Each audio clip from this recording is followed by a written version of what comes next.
নমস্কার, Krishna lifestyle blog থেকে আমি কৃষ্ণা বলছি। আজ পঞ্চমীর জন্য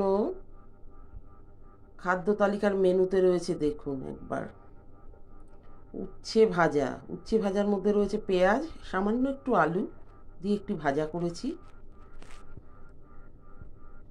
কুমড়োর পকোড়া বা বেগুনি বলতে পারেন, বেগুন দিয়ে বেগুনি। সাথে এটি হচ্ছে একদম গাঢ় একটি মসুর ডাল পাতুরি, এই ভাজাটা দিয়ে খাওয়ার জন্য। তার সাথে রয়েছে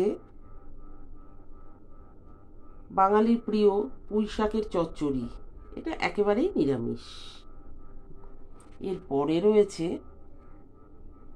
বলুন তো এটা কি, ওল কচু, আর সাথে চিংড়ি মাছও রয়েছে, মানে ওল চিংড়ির কষা বা রসা, যা হোক একটা বলতেই পারেন। তার সাথে রয়েছে এটি কি বলুন তো, লতি, সর্ষে পোস্ত দিয়ে এটি বানিয়েছি আমি, একটু মিষ্টি মিষ্টি করে। এটি বলুন তো কি,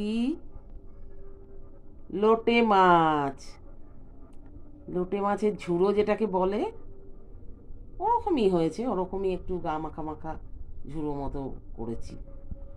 তো পাতলা, এত খাওয়া পাতলা তো এটা খাওয়া মানে খাওয়া যায় না বলবো, অনেকেই খায়, অনেক দেশের লোকেরাই এই পাতলা খায়, কিন্তু আমি এটা ঝুড়ো করেছি।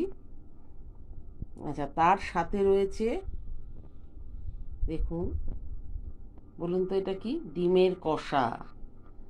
হ্যাঁ, এই রান্নাটা একটু কালো কালো দেখতে হলেও কারণ একটাই যে আমি এটা তো এই লোহার কড়াইতে করেছি, একটু কালচে ভাব একটা থাকে, এটা লোহার কড়াইয়ে রান্নার এটাই একটা অনন্য বলতে পারেন, রূপ বলতে পারেন। আচ্ছা, তার সাথে আছে আমার প্রিয় আচার বা চাটনি বা যাই বলুন, আমের জেলি।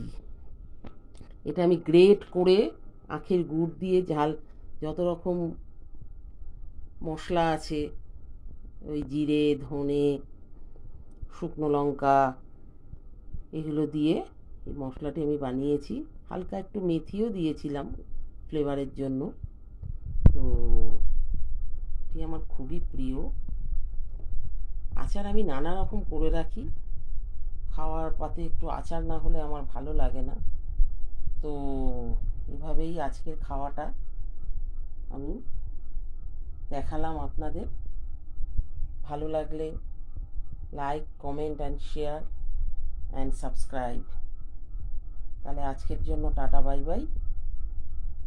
আবার দেখা হবে কালকে, নতুন আবার সুন্দর সুন্দর খাবার কাল পরিবেশন করব। তাহলে আজকের জন্য এখানেই শেষ করলাম।